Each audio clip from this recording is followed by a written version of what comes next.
Welcome back, everyone, to Brown Bag Bets. Powered by BETSPERTS, we are your daily dose of quick hit handicapping and sports betting picks. I'm Alex Christenson, and joining me, as always, from his wonderful family room with that nice little baby grand piano, Mr. Andy Molitor. How are you? Yeah, there's a Steinway back there. I don't play as much as I used to, but I still do like to tickle the ivories from now and then. Yeah, you were just complaining about staying up late for the game. I didn't stay up. I read the tea leaves. I'm like, well, Nuggets are playing well at home today. I'm done. I'm gonna go to bed. I watched the early one. That was fine. Well, whatever. We'll get there. And you know what? To tell you the truth, that's a lie. I didn't watch the early one. I ended up just, not paying attention at the end there because it just got to be an ugly blowout. So paid attention at the beginning on the score bug with Drew and then went home a little bit of the end. And yeah, that was a ugly beat for the Heat. I know some people that are wanting to lump on them when they get head back to Miami. I'm not sure I'm super excited about that sort of look, but yeah, the playoffs go on, and just because a team gets the shit beat out of them doesn't mean it's almost like the regression went too far. Like, oh, the Bucks can't make a damn shot, especially a three, and then all of a sudden, what's our guy's name? Bryn. Forbes. Bryn Forbes, just shoots the lights out. Pecan shoots I think he started 3 for 3 or 4 for 4. Just both. I mean, those are both bench guys, right?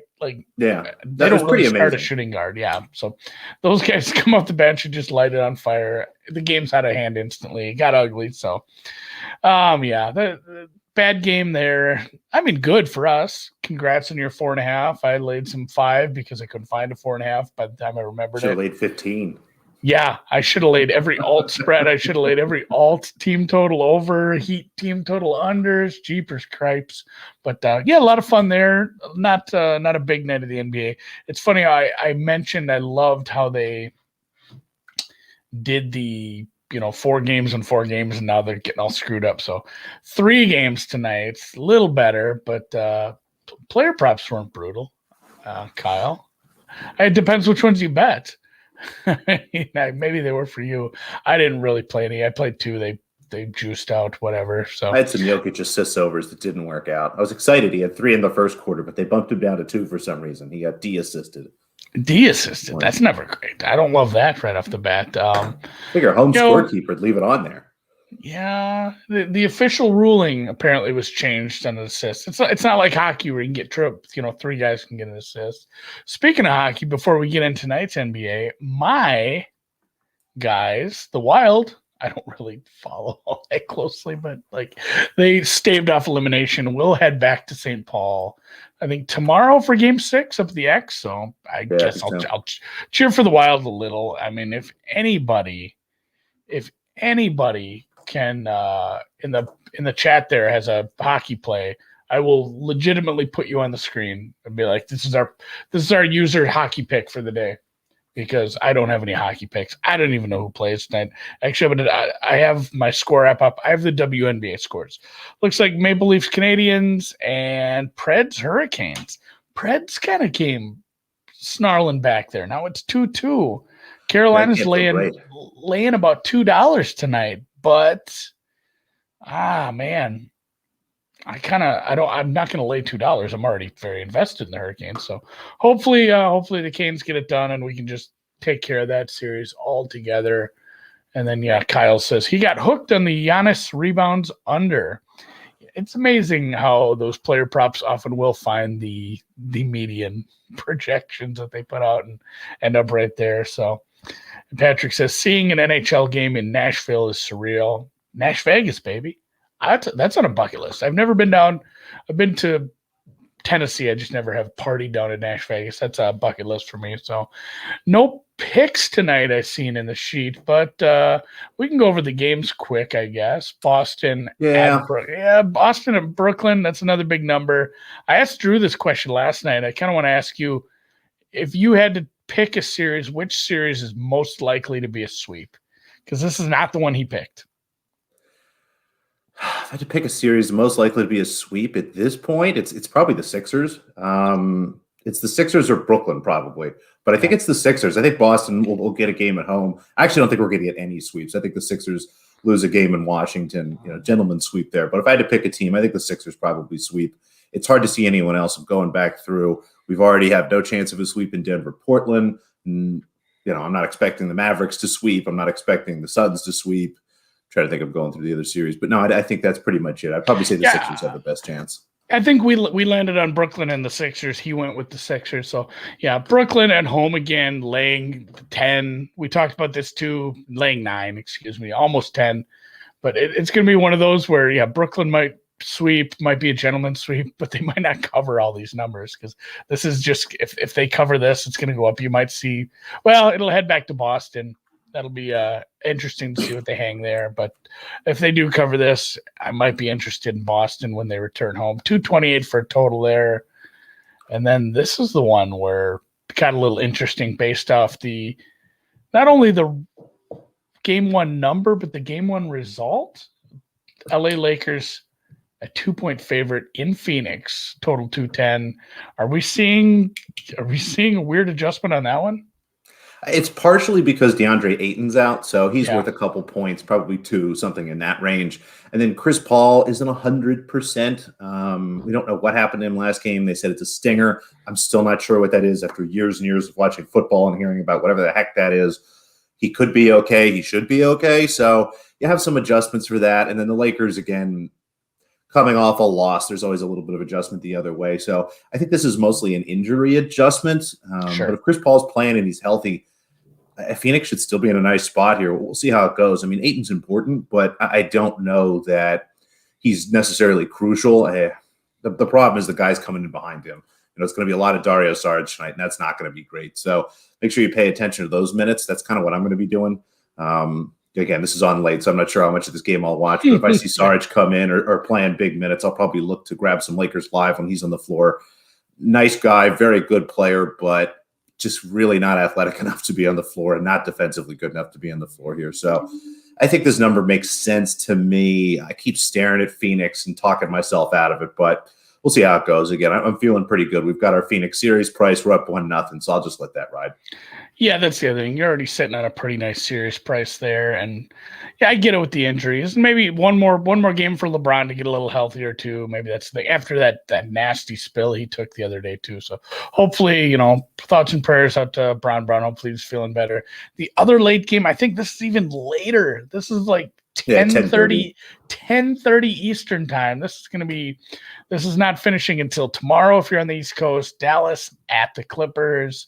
So, God, how would that have worked? How do they do that in the playoffs if both LA teams are luckily an LA team ended up with a lower seed, I guess. So it kind of works out. But yeah, at the Staples, 7-point favorites for the Clips, total 216. It'll be interesting to see. Yeah, this was Kawhi's going to be guarded. What was the game tonight? 1 number? The game 1 number was, I believe, Clippers -8. Might have gotten out to -9. It was somewhere in that range. So adjusted down a little bit for the Dallas win. The Clippers, again, are going to put Kawhi on Luka, which will be the interesting switch tonight. We'll see if that is enough to slow the Mavericks down. Again, I think we'll see some regression, not like, as you mentioned, as much as we saw last night with Milwaukee and Denver, but a lot of these home teams in game 1 came out and really shot poorly. Again, not really sure what that is. Again, could be first game jitters, something with fans, who knows, but I think we'll see a little regression for the Clippers. They'll be able to shoot a little bit better. So, again, this is a situation where I'm looking at the Clippers and I keep thinking about it and staring at it, but I just haven't gotten there yet. So it's probably Clippers or pass for me tonight. But, again, the big thing for me is seeing how Kawhi does against Luka. Sounds like you might want to live bet tonight. That's the tough part. I don't want to stay up late again, but that's the best way to attack a lot of these. Yeah, you're on the fence about everything. So I guess, if Alex does make any plays on these NBA games where he is just sitting there riding the fence with his – do you have a green coffee cup today? Hold that up again. Yeah, I do. It's a Yeti or whatever. So, yeah, you can see, right? That is terrifying. If you're watching – if you're listening to the podcast, you might want to go find this about the 9:40 mark. It's horrifying, truthfully.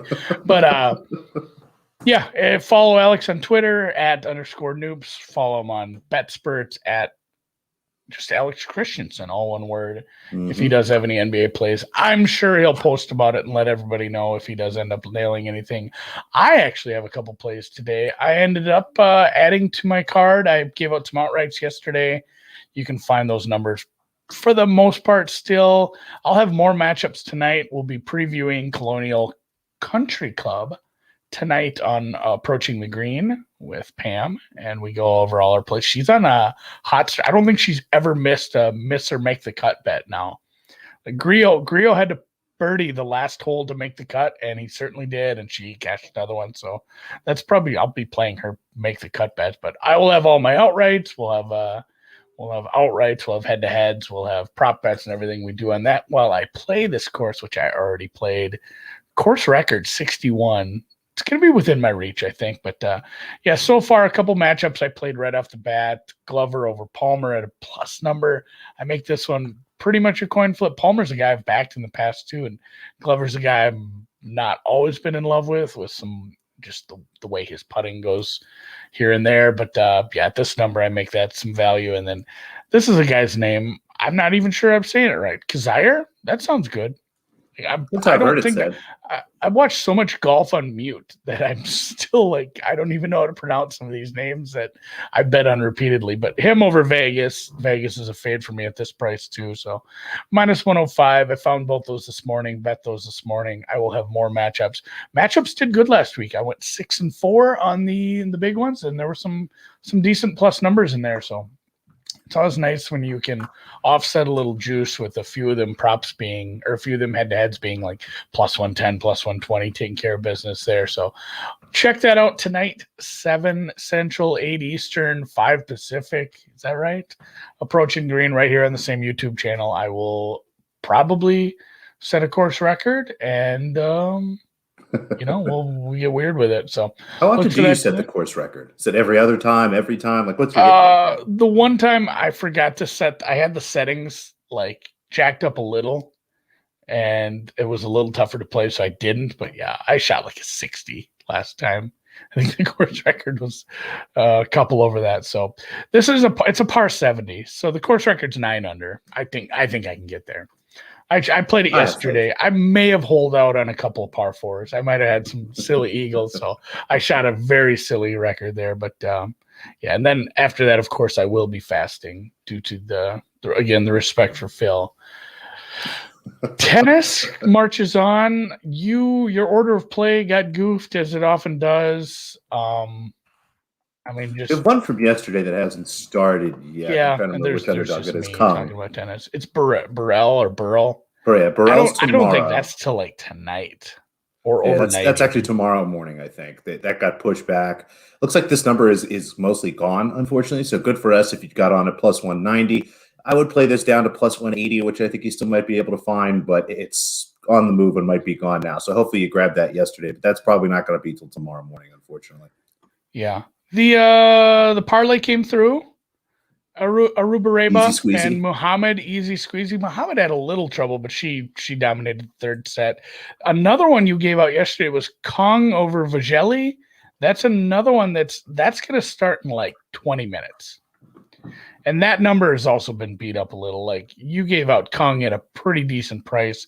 I think she's plus 170 something. Yeah, she's down to like plus 135 at some places. So hopefully you were able to grab some of that early on, because you can get some pretty nice numbers if you're on the right side of these. But you did have some French Open, again, qualifying. Qualifying is like a full-ass tournament. Like you have to play several matches in a row and win this tiny little bracket of a tournament to get, what is it, 16? Do they throw 16 I think it's 16 spots. They start at 128, and there's, I think, 3 rounds, so that should get you to 16. Yeah, you another parlay. Oh, same girl. I think we spelled her name right today. We did. I missed a vowel yesterday. Apologies to Lara, but we're going to go back to bat here with Miss Arrobarena, and we're going to put it together with Harriet Dart. As I look at these two matches, Arrobarena is playing Antonio Lautner, a player, again, just well beneath the level that she has. I'm looking at her at minus 230. I had this closer to minus 300.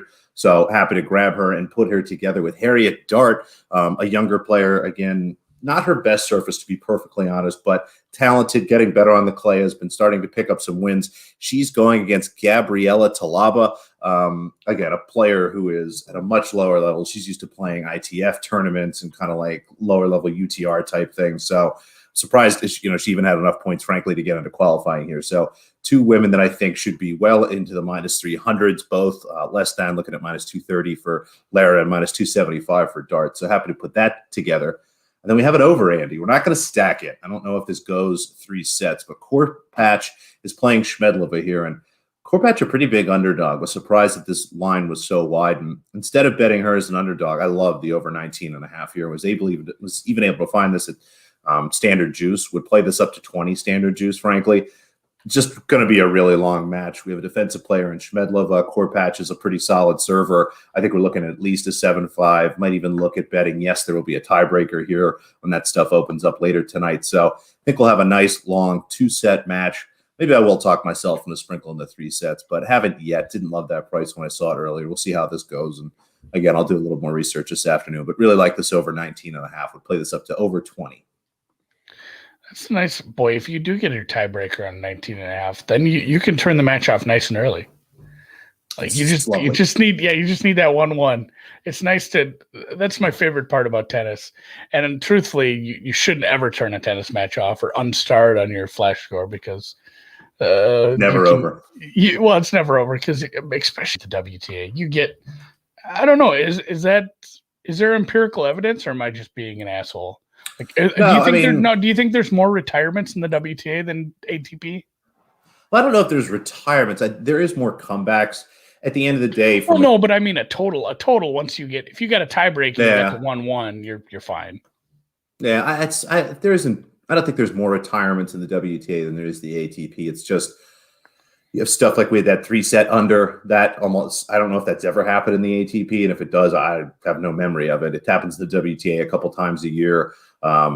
It's just the nature of the game. The women's service rates, the hold rates are much lower, and that just leads to more inconsistency. Returners have a better chance to kind of turn the match around. So it's a little more dynamic, and frankly, that's why I like the women's game. It's a little more up in the air. You get to see more rallies and things like that, as opposed to the men's game, which is nice. Every once in a while, I am pretty impressed watching those guys serve. It's fun from time to time, but again, much more certainty for the men. I like certainty. I live for certainty, Alex. That's what I need in my life. So, all right, a couple more French Open qualifiers. You should be able to find this basically anywhere. It seems like we're betting some weird smaller market, but qualifiers are up everywhere. I've had no trouble betting into these markets, so you should be able to find that just under WTA. In fact, like that one was a draft this is probably a higher profile than Strasbourg. To tell you the truth, like being in the qualifiers is better than being at Strasbourg, unless you need one, you're already in and you need one last little tune up, or you want to go play a couple matches in a different part of France. So, I think that's it for us today. Like nobody hopped on it. We used to have a guy that was always posting unsolicited hockey picks. I was going to give him shine. So like, if you got like 2 minutes, if you have a hockey pick, you are the guest picker for the day. If you have something, and you know what, if you get it right, I'll even say something nice about you. NBA lines that we pulled up were courtesy of the sponsor, WinBet, where you can still sign up and get your $500 risk-free bet. Find a nice nasty underdog, bet it on that, take your money and run and laugh all the way to the bank because it's risk-free money. $1,000 if you live in Michigan. The links to that are in our pinned tweet at BrownBagBets. You should follow. You should also follow at BETSPERTS. They are giving away $100 right now just for liking or retweeting a tweet because they were jerks about it and said that there's going to be news coming out. And they said, but not for a couple days. So you have until the news comes out, until the press releases are firing away tomorrow to retweet and like that tweet and get yourself $100 free. I know the guy who will just PayPal you the money personally. He's good for it. So let's get weird with that. And yeah, good luck to everybody tonight in all your NBA, NHL, MLB, tennis, ATP's going on too. French Open right around the corner. All that. There's there's some racing this weekend. I might go to the local it's not even dirt track, but I may go to the local track and watch some stock car racing. The kids want to go, so I don't know if I can bet on that, but I will try to see. You'll figure something out. Somebody in the crowd's going to be a taker on that. So, all right, with that, we'll catch you tomorrow. Thanks, everybody, and give it a thumbs up in the YouTube because, again, that's the only thing keeping me alive at this point. It is. Andy needs it. Sustains him. I need this. It's the only thing that gives me dopamine anymore. So we'll see you tomorrow, Wednesday.